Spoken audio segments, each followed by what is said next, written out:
Okay, તો સરેરાશ વિચલનમાં આપણે થોડાક આગળ વધીએ. એક દાખલો છે જેમાં વર્ગ આપેલા છે અને આવૃત્તિ આપેલી છે. બરાબર, બાકીનું બધું તો આપણે મેળવેલું છે, પણ આ બે વસ્તુ આપણે ક્વેશ્ચનમાં આપેલી છે અને આપણે કીધું છે કે મધ્યકથી સાપેક્ષે સરેરાશ વિચલન મેળવો. તો પહેલા તો આપણે વર્ગ ઉપરથી આપણે xi ની કિંમત મેળવી દીધી. જુઓ, xi એટલે કે આની મધ્ય કિંમત 0 + 100 / 2 એટલે કે 50, 100 + 200 300 / 2 150. આ xi કઈ રીતે મળે તમને ખબર જ છે. બરાબર, તો હવે xi મળી ગયો, fi મળી ગયો, તો મધ્યક કેવી રીતના મળે? મધ્યકથી સરેરાશ વિચલન માટે મધ્યકની જરૂરિયાત છે. તો મધ્યક પડશે સિગ્મા fi xi ના છેદમાં સિગ્મા fi. તો fi xi ની જરૂર પડે એટલે કે બંનેના ગુણાકાર. તો જો બંનેના ગુણાકાર કરીને મૂકેલા છે, કેટલા આવશે? તો કે 200 1200 2250 3500 2250 આવી રીતના fi xi આપેલું છે અને આ એનો સરવાળો છે સિગ્મા fi xi 17900. તો સિગ્મા fi xi એટલે કે 17900 ભાગ્યા સિગ્મા fi કેટલા છે? તો કે 50. રેડી? તો જવાબ આવશે 358. શું આવશે? x બાર. તો મોડ xi - x બાર મેળવશું કારણ કે મીન ડેવિએશન એટલે કે સરેરાશ વિચલન. રેડી? એનું સૂત્ર શું છે? તો સિગ્મા fi xi - x બાર એનો મોડ આવશે. બરાબર, બ્રેકેટ નહીં, શું આવશે? મોડ આવશે. તો xi - x બાર મેળવવાનું રહેશે આપણે પહેલા. તો xi એટલે માહિતી અને x બાર એટલે 358. તો 358 ને 50 નો ડિફરન્સ 308, 358 ને 150 નો ડિફરન્સ 208. આવી રીતના બધા ડિફરન્સ અહીં લખી નાખ્યા આની સાથે. બરાબર, ચાલો પછી xi - x બાર મળી ગયું તો એનો fi એ ગુણાકાર કરવો પડે. તો આપણી પાસે આપેલું છે fi. તો આ અને આ લાઈનનો પ્રોડક્ટ કરતા જાવ ને લખતા જાવ. 308 * 4 12 32 208 16 64 108 * 9 972. રેડી? તો બધી ગણતરી અહીંયા કરવાની છે અને પછી છેલ્લે સરવાળો 7896. ચાલો, તો હવે સૂત્રમાં મૂકી દઈએ. સિગ્મા fi xi કેટલા મળ્યા? 7896 ભાગ્યા સિગ્મા fi 50. તે બંનેનો ભાગાકાર એટલે 157.92. રેડી? જો આ ગણતરી વાળા દાખલા છે વધારે પડતા જે આપણા ચેપ્ટરમાં ભણીશું, તમે ક્યાંક ગણતરીમાં ભૂલ હોય તો તમને દેખાય છે તો તમે એને સોલ્વ કરી નાખી. બરાબર, ચાલો નોટ ડાઉન કરી લ્યો.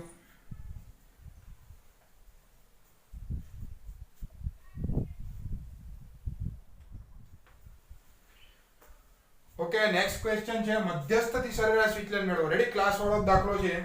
આપણે આવૃત્તિ આપેલી 0 થી 10, 10 થી 20, 20 થી 30, 30 થી 40, 40 થી 50, 50 થી 60. સોરી, વર્ગ આપેલા છે. આવૃત્તિ અહીંયા છે 6 8 14 16 4 અને 2. આ ક્વેશ્ચનમાં આપેલું છે. તો સૌથી પહેલા તો આપણે xi મેળવી લેશું. બરાબર, કારણ કે xi ની આપણે જરૂર પડે.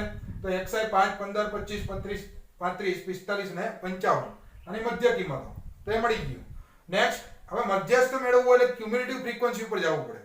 બરાબર, તો આપણે સંચય આવૃત્તિ ઉપર જઈએ છીએ. 6 6 ને 8 14 14 ને 14 28 28 ને 16 44 44 ને 4 48 અને 48 ને 2 50. રેડી? તો આને બરાબર આવી ગયું. ઓકે, ચાલો સાચું છે. તો સી આપ મળી ગયો આપણને. હવે આપણે શું કરવું પડે? તો કે નક્કી કરવું પડે કે કયો ક્લાસ ઉપર આપણે આવૃત્તિ મેળવશું. કઈ રીતે નક્કી થાય? તો જુઓ, પહેલા ટોટલ કેટલા છે? 50. 50 ભાગ્યા 2 કરો. બરાબર, ગમે એટલી જ્યાં સિગ્મા fi હોય એને ભાગ્યા 2 કરવાનું, n/2 એટલે 25 આવે. તો ક્યુમ્યુલેટિવ ફ્રીક્વન્સીમાં જોવો જોઈએ 25 કોના પછી આવશે? તો 25 ખુદ ક્યાંય છે? ખુદ નથી, એટલે 25 14 પછી આવશે. તો આ વર્ગ આપણો સિલેક્ટ થાય. બરાબર, આ વર્ગ આપણો સિલેક્ટ થશે. ઓકે, ચાલો સિલેક્ટ થઈ ગયો. તો હવે આપણી પાસે મધ્યસ્થનો આ પ્રકારનો સૂત્ર છે l + n/2 - c / f * h. તો l શું છે? તો કે જે આ વર્ગ આપણે સિલેક્ટ કર્યો છે એની લોઅર જે લિમિટ છે, બરાબર 20, તો એ l છે. પ્લસ n/2, n એટલે અહીં ટોટલ 50 છે, 50 ભાગ્યા 2 25. ઓછા c શું છે? તો કે જે વર્ગ નક્કી કર્યો છે એના આગળના વર્ગની ક્યુમ્યુલેટિવ ફ્રીક્વન્સી છે. જો આ ખાસ ધ્યાન રાખજો. c શું છે? તો કે જે વર્ગ આપણો નક્કી થયો છે ફાઇનલ એના આગળના વર્ગની ક્યુમ્યુલેટિવ ફ્રીક્વન્સી એટલે c. ઓકે, 14. f શું છે? તો કે f જે વર્ગ નક્કી થયો છે એની ફ્રીક્વન્સી. જો આમાં ઓલી ક્યુમ્યુલેટિવ ફ્રીક્વન્સી હતી અને f એટલે ખુદ ક્લાસની ફ્રીક્વન્સી 14 છે અને ગુણ્યા h એટલે વર્ગ લંબાઈ. તો વર્ગ લંબાઈ કેટલી છે? 10. આમ સાદું રૂપ આપશો એટલે એપ્રોક્સિમેટલી 27.85 આવે છે. રેડી? તો આપણે m મળી ગયો છે. હવે શું કરશું? તો કે આ સૂત્ર છે એટલે xi - m મેળવશું. બરાબર, xi અને m નો તફાવત લેશું. xi એટલે 5 અને 27.5 તો 22.85 પોઝિટિવ ડિફરન્સ લેશું આપણે. તો આવી રીતના બધા ડિફરન્સ મળી ગયા આપણે. પછી એનું શું કરશું આપણે? તો કે એનું xi સાથે fi સાથે મલ્ટીપ્લિકેશન. તો આ અને આનો ગુણાકાર કરતા જાઓ. બરાબર, ને લખતા જાઓ. 2 લખેલા છે, બાકીના બધું લખી નાખજો. આ બે પણ ચેક કરી લેજો. ઓકે, તો અહીંથી કમ્પ્લીટ કરી આ તમે કરશો એટલે હું મળીએ તમને sigma fi mod xi minus m અને એને અહીંયા મૂકી દો ભાઈ સિગ્મા fi 50 છે જ, તો જવાબ આવી જશે. ઓકે, અને ટેક્સ્ટ બુક નો દાખલો છે તો જવાબ વેરીફાઈ કરી લેજો.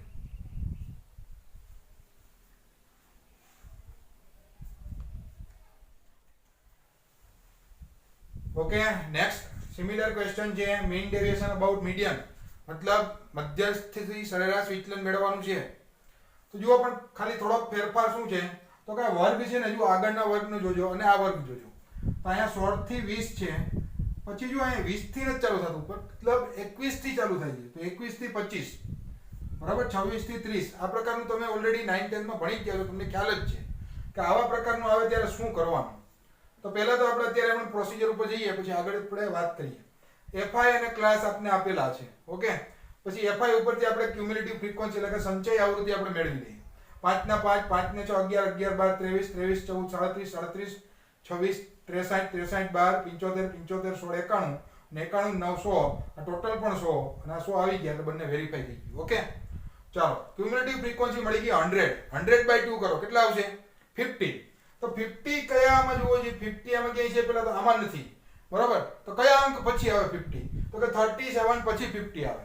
તો કયો વર્ગ સિલેક્ટ થશે અને પછીનો વર્ગ સિલેક્ટ થશે? એટલે કે 36 40 વાળો વર્ગ સિલેક્ટ થશે, બરાબર. હવે વર્ગ સિલેક્ટ થઈ ગયો આપણે, બરાબર. આની હજી હમણાં કોઈ જરૂરિયાત આપણે છે નહીં. સૂત્ર આપણી પાસે m = l + n/2 - c/f * h છે. પણ જો હવે લોવર જે લેવાનું છે ક્લાસનું લોવર, તો જો એમાં 36 તમે લ્યો તો તમારો જવાબ ખોટો, બરાબર. તમારે આ ક્લાસને એક્સટેન્ડ કરવા પડે, આને 0.5 વધારવો પડે અને આને 0.5 ઘટાડવો પડે, બરાબર. આ એક ખાસ ધ્યાન રાખવાનું. જ્યારે પણ જો કન્ટિન્યુઅસ ના આપ્યું હોય, આગળના દાખલામાં તમે જોશો તો કન્ટિન્યુઅસ હતું, 0 થી 100, 100 થી 200, તો જ્યાંથી પૂરું થતું હતું ત્યાંથી સ્ટાર્ટ થતું હતું. તો આમાં શું થાય તો કે આમાં જો 40 છે, પછી અહીંયા 41 છે, કન્ટિન્યુઅસ નથી. તો આને તમારે 0.5 વધારવો પડે, કે 40.5 લખવો જોઈએ ખરેખર, અને આને આપણે 36 ને ઘટાડવો પડે, એટલે કે 35.5 લખાય, આ 35.5 લખાય, આ 30.5 લખાય.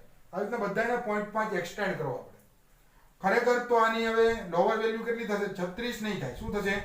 35.5 થશે. એટલે આ વસ્તુને આમાં ખાસ ધ્યાન રાખો. ઓકે, ચાલો પ્લસ n/2 એટલે 100/2 50.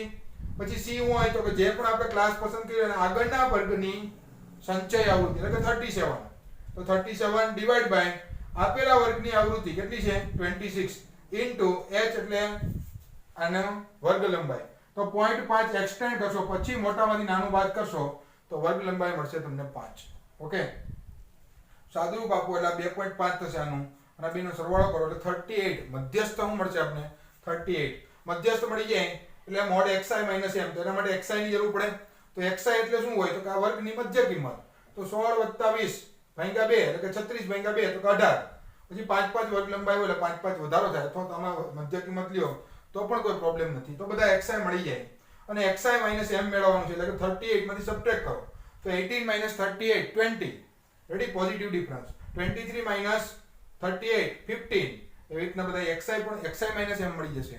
પછી એને શું કરવાનું તો fi વડે ગુણવાનું હોય, તો fi વડે ગુણ નાખો. xi minus m ની લાઈન, આ fi ની લાઈન, તો એની મલ્ટીપ્લિકેશન કરો. 20 * 500 15 * 6 15 * 6 કેટલા આવશે? 90 આવશે. અહીંયા કેલ્ક્યુલેશન મિસ્ટેક. 10 * 12 કેટલા આવશે? 120. ઓકે છે, ચલો. 14 * 5 70. મેં કીધું એમ તમારે કેલ્ક્યુલેશન એકવાર ચેક કરવાની જ છે, બરાબર. હું તો કહું તમે આ બે વસ્તુ જુઓ અને પછી દાખલો જાતે ગણો અને પછી આની સાથે વેરીફાઈ કરો, તો કા તમારી ભૂલ ગણાશે કે અમારી ભૂલ મળશે. તો બંનેમાંથી એકની જેટલી પણ ભૂલ મળે એટલું આપણા માટે સારું રહેશે. ઓકે, ચાલો. તો આ મળી ગયું આપણે sigma fi mod xi minus m. તો આ ટોટલ પણ ચેક કરી લેજો. જો આંકડો ચેન્જ થયો હોય તો આમાં પણ કદાચ ચેન્જ થશે. તો જે પણ મળ્યો 735 એને આપણે અહીં રાખી દીધું, ડિવાઈડ માં sigma fi means 100, so 7.35. Okay, so not down કરી લઈએ અને જોજો કરેક્શન કંઈ પણ આમાં નીકળે તો.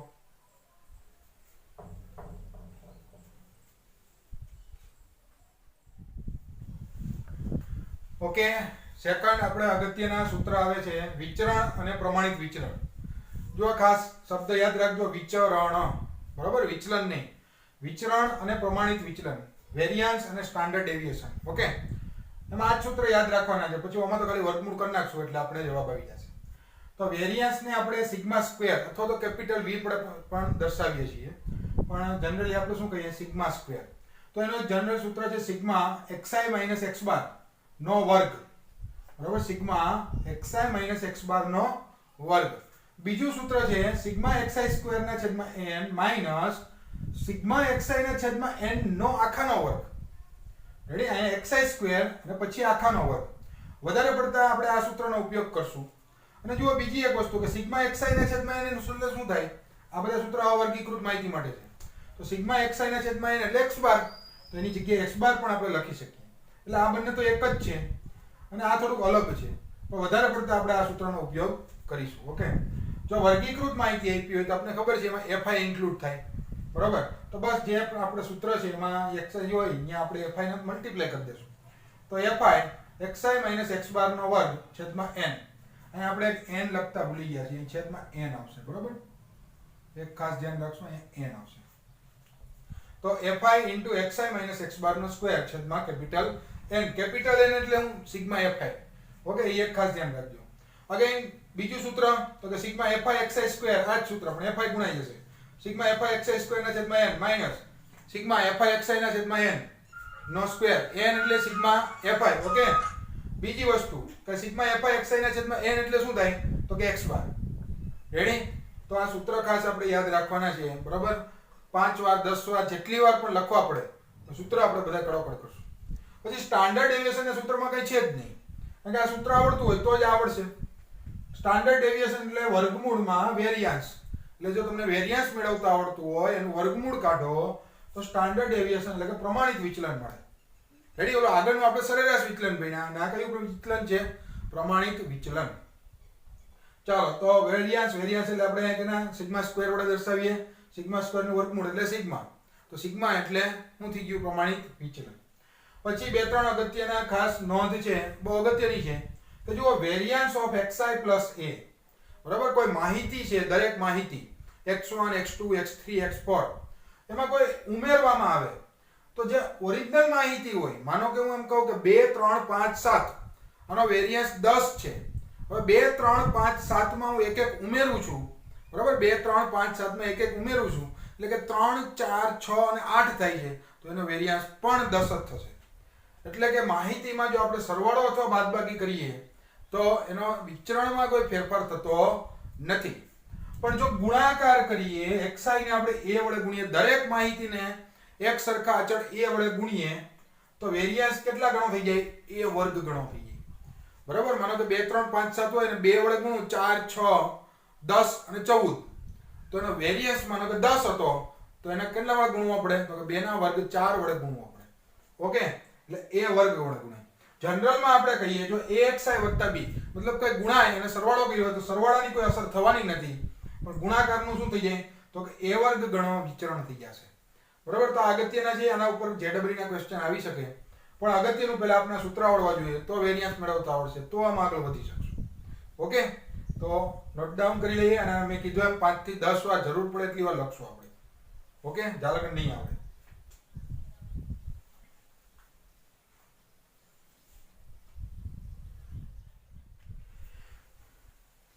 ઓકે, નેક્સ્ટ વેરિયન્સ ઉપરના આપણે દાખલા જોઈએ વિચરણ ઉપરના. તો વિચરણનું પહેલા તો અહીંયા સૂત્ર લખ્યું છે અવર્ગીકૃત માહિતી માટે અને એક દાખલો છે. સૂત્ર શું છે? તો કે સિગ્મા xi સ્ક્વેર ના છેદમાં n માઈનસ સિગ્મા xi ના છેદમાં n આખાનો વર્ગ.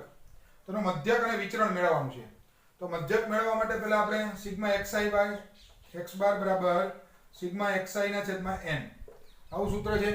બરાબર, તો મધ્યક શું થશે? તો કે 6 + 7 + 10 + 12 +13 +4 +8 +12. રેડી, ભાઈંગા કેટલા ડેટા છે? 1 2 3 4 5 6 7 8 8 ડેટા છે.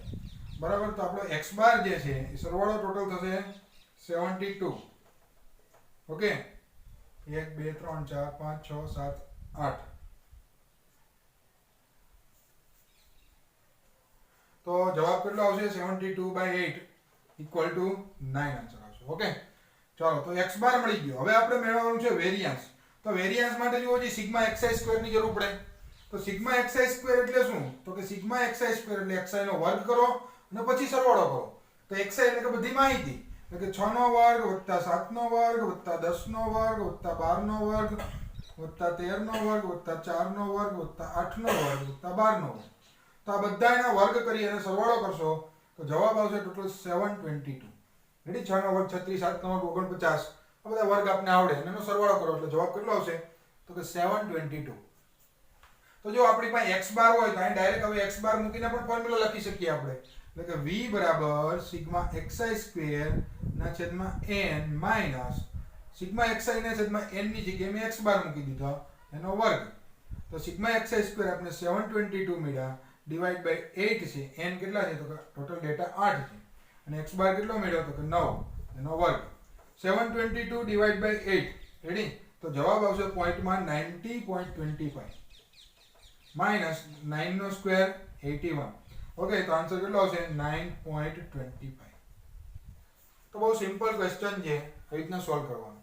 નેક્સ્ટ આપણી પાસે હજી બીજો ડેટા છે, એક્ઝામ્પલ નંબર 2. ઓકે, છે 7 8 11 13 14 5 9 and 30. 1 2 3 4 5 6 7 8. अगेन 8 डेटा है. तो फर्स्ट हम क्या फाइंड करेंगे? x बार सिग्मा xi अपॉन n.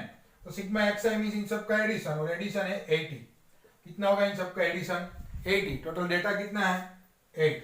सो x बार इक्वल टू 10. रेडी? फर्स्ट हमारा मीन जो है वो हमने फाइंड कर लिया. नेक्स्ट हमारा वेरिएंस फाइंड करना है. उससे पहले हम सिग्मा xi स्क्वायर फाइंड कर ले. सिग्मा xi स्क्वायर क्या होगा? 7 square plus 8 square plus 11 square plus 13 square plus 14 square plus 5 square plus 9 square plus 13 square. Ready? Next in सब का एडिशन जो है वो होगा 874. आप वेरीफाई कर लेना इतने ही हो रहा है कि नहीं. 874 हो रहा है. ओके, सो अब हमें फाइंड करना है वेरिएंस. तो again sigma xi square upon n minus sigma xi upon n whole square, और इसकी जगह पे x बार भी लिख सकते हैं. ओके, सो वेरिएंस का इसका आंसर क्या आएगा? 874 डिवाइड बाय 8 माइनस इसका हमें पता है आंसर हो रहा है 10 whole square. So 874 divide by 8 होगा 109.25 माइनस 100. सो आंसर आएगा 9.25. ओके, तो बहुत ही इजी क्वेश्चन है. ये फॉर्मूला ही आपको अच्छे से रिमेंबर रखना है, बाकी क्वेश्चन में कुछ नहीं है. और एक क्वेश्चन है थर्ड नंबर. यहाँ पे दिया हुआ है 12 14 20 24 26 8 16 24. ज़्यादातर बच्चों को आपको पता ही हो जाएगा कि अभी यहाँ पे स्पेस नहीं है, तो होमवर्क में आने वाला है.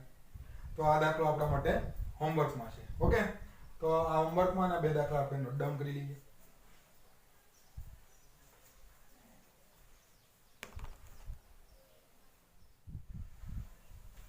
Okay, next two question.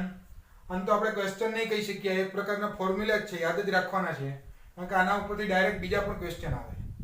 તો ક્વેશ્ચન એવો છે કે પ્રથમ n પ્રાકૃતિક સંખ્યાઓનો મધ્યક અને વિચરણ મેળવો. પ્રથમ n પ્રાકૃતિક સંખ્યા, તો 1 2 3 4 5 6 ડોટ ડોટ ડોટ n, આ આપણો અંક થઈ ગયા. ઓકે, ચાલો પેલા મધ્યક માટેનો સરવાળો ભાંગા કેટલી સંખ્યા હોય n. રેડી? તો સરવાળો શું થાય? 1 2 3 4 5 નો સિગ્મા r એટલે કે n * n + 1/2 છેદમાં n. તો n કેન્સલ થાય અને x બાર આપણો જે છે એ શું મળશે? કે n + 1/2. ઓકે, x બાર મળી ગયો. હવે આપણે વેરિએન્સ મેળવવા માટે સિગ્મા xi સ્ક્વેર ની જરૂર પડે. તો મેં શું કર્યું? તો કે 1 નો સ્ક્વેર + 2 નો સ્ક્વેર + 3 નો સ્ક્વેર બધા ડેટાનો સ્ક્વેરનો સરવાળો કરી દીધો. તો આ સિગ્મા r સ્ક્વેર નું સૂત્ર થઈ ગયું, એટલે કે n * n + 1 * 2n + 1/6. ચાલો મૂકી દઈએ. સિગ્મા xi સ્ક્વેર ની જગ્યાએ આ મૂકીએ, ડિવાઇડ બાય n તો છે જ, માઈનસ આનું સાદુરૂપ આપને ખબર છે, x બાર હમણાં જ મેળવ્યો, n + 1/2 એનો વર્ગ. n cancel. બરાબર? હવે જુઓ જે બેયમાં એક એક n + 1 છે. બરાબર? અહીંયા વર્ગ છે એટલે એકવાર તો હોવાનું જ છે. તો બંનેમાં છે એક n + 1 કોમન, અને છેદમાં અહીંયા 6 છે અને અહીંયા 4 છે, એટલે બેમાંથી 2 કોમન. તો અહીંથી એક કૌંસ વચ્ચે 2n + 1 અને 3 વચ્ચે, માઈનસ અહીંથી એક કૌંસ વચ્ચે n + 1 અને 2 વચ્ચે. ઓકે, ચાલો આ એમણમ રહેશે. અહીંયા અંદર લસા લીધો છે એટલે 2 અહીંયા ગુણાય, 3 અહીંયા ગુણાય, માઈનસ પણ સાથે ગુણાઈ જશે. તો આવી રીતના આવશે. અને એની બાદબાકી કરો તો જવાબ આવશે n + 1/2 કૌંસમાં n - 1/6. ઓકે, તો n + 1 n - 1 એનો ગુણાકાર n² - 1/12. જો બહુ જ અગત્યની વસ્તુ છે કે પ્રથમ n પ્રાકૃતિક સંખ્યાઓનું વિચરણ શું. માનો કે પ્રથમ 3 પ્રાકૃતિક સંખ્યા એટલે કે 1 2 અને 3 એનું વિચરણ શું, તો n ની જગ્યાએ 3 મૂકી દો, એટલે કે 3 નો વર્ગ 9 ઓછા 1 8 ભાગ્યા 12. આ જે જવાબ આવે એ પ્રથમ 3 પ્રાકૃતિક સંખ્યાનું વિચરણ. પ્રથમ 10 પ્રાકૃતિક સંખ્યાઓનું વિચરણ તો કે 10 નો વર્ગ 100 ઓછા 1 99 ભાગ્યા 12. તો ડાયરેક્ટ જવાબ મળે. એટલે આ સૂત્ર તમારે યાદ રાખવાનું છે. સાથે સાથે x બાર નું પણ યાદ રાખી લેવાનું કે પ્રથમ 10 પ્રાકૃતિક સંખ્યાઓનો મધ્યક કેટલો તો કે 10 ને 11 ભાગ્યા 2. એટલે ઓલો 1 થી 10 નો સરવાળો કરો ભાગ્યા 10 કરો તો એ આ જ જવાબ આપશે. ઓકે, ચાલો સિમિલર ક્વેશ્ચન છે. પ્રથમ n યુગ્મ પ્રાકૃતિક સંખ્યા. જુઓ પ્રાકૃતિક છે પણ કેવી?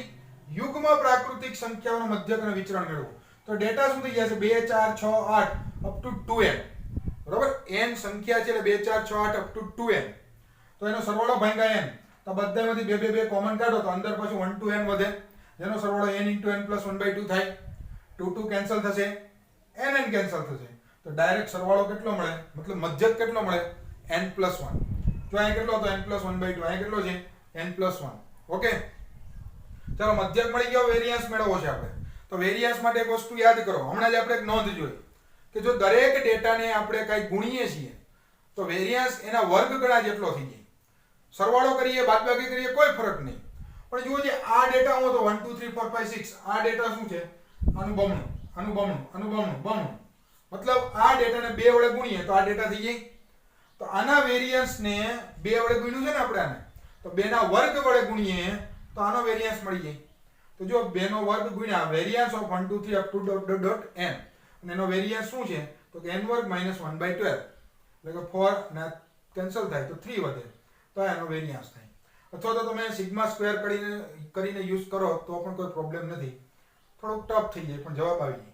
ઓકે, તો આ બે અગત્યના યાદ રાખવાના છે કે પ્રથમ n પ્રાકૃતિક સંખ્યા સળંગ 1 2 3 4 5 તો n² - 1/12. પ્રથમ n યુગ્મ પ્રાકૃતિક સંખ્યા n² - 1/3.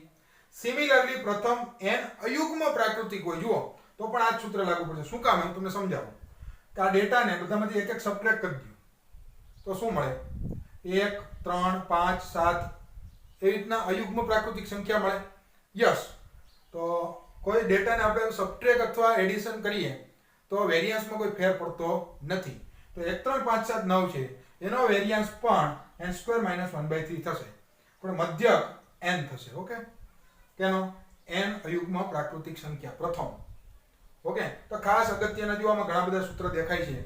તો દાખલો તો છે જ પણ એની સાથે અગત્યના સૂત્ર પણ છે JEE.